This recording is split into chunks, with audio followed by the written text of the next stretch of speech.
அஸ்ஸலாமு அலைக்கும் வரஹ்மத்துல்லாஹி வபரகாத்து. அன்பிற்கினிய சகோதர சகோதரிகளே, இது கற்போம் கற்பிப்போம் தொடர் காணொலியில் பாகம் 38, எங்களை நேர்வழியில் நடத்துவாயாக என்று இறைவனிடம் பிரார்த்திக்கக்கூடிய ஒரு அற்புதமான வழிமுறையை தெளிவாக நம்ம புரிந்து விளங்கி கொள்ள வேண்டும். திருமறை குர்ஆனில் அல்லாஹ் நமக்கு சொல்லி காட்டுகிறான், இறைவா, உன்னையே நாங்கள் வணங்குகிறோம், உன்னிடமே நாங்கள் உதவியும் தேடுகிறோம். இதை சரியாக நம்ம புரிந்து கொள்ள வேண்டும். உன்னையே நாங்கள் வணங்குகிறோம் என்றால் உன்னை தவிர வேறு யாரையும் வணங்க மாட்டோம் என்ற தெளிவான அறிவை நீங்கள் புரிந்து கொள்ள வேண்டும். உன்னிடமே நாங்கள் உதவியும் தேடுகிறோம் என்றால் உன்னை தவிர வேறு யாரிடத்திலையும் உன்னிடம் தேட வேண்டிய உதவிகளை தேட மாட்டோம் என்பதில் சரியாக நம்ம புரிந்து கொள்ளணும். நீ எவர்களை நேர்வழியில் நீர் எங்களை நேர்வழியில் நடத்துவீராக. அல்லாஹ், நீ எங்களை நேரான வழியில் நடத்துவாயாக.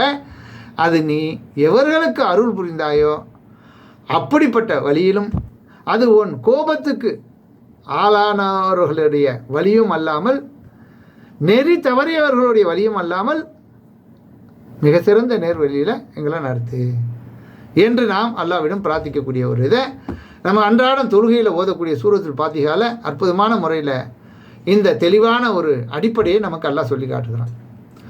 மேலும் எங்கள் இறைவனே, எங்களிடம் இருந்து எங்களுடைய இந்த பணிகளை ஏற்றுக்கொள்வாயாக.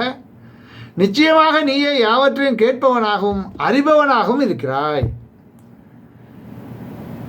எங்களை கருணையுடன் நோக்கி எங்கள் பிழைகளை மன்னிப்பாயாக.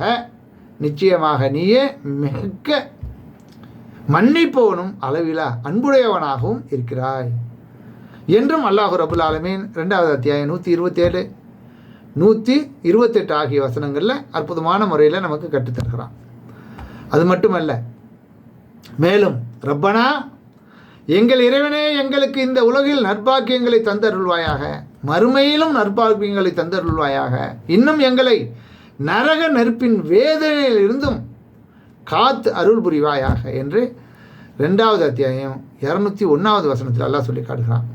மேலும் எங்கள் இறைவா, எங்களுக்கு பொறுமையை தந்தருள்வாயாக, எங்கள் பாதங்களை உறுதியாக்குவாயாக, காபிரான இந்த மக்கள் மீது நாங்கள் வெற்றி அடைய உதவி செய்வாயாக என்றும் 2வது அத்தியாயம் 250வது வசனத்தில் அல்லாஹ் நமக்கு சொல்லி காட்டுகிறான்.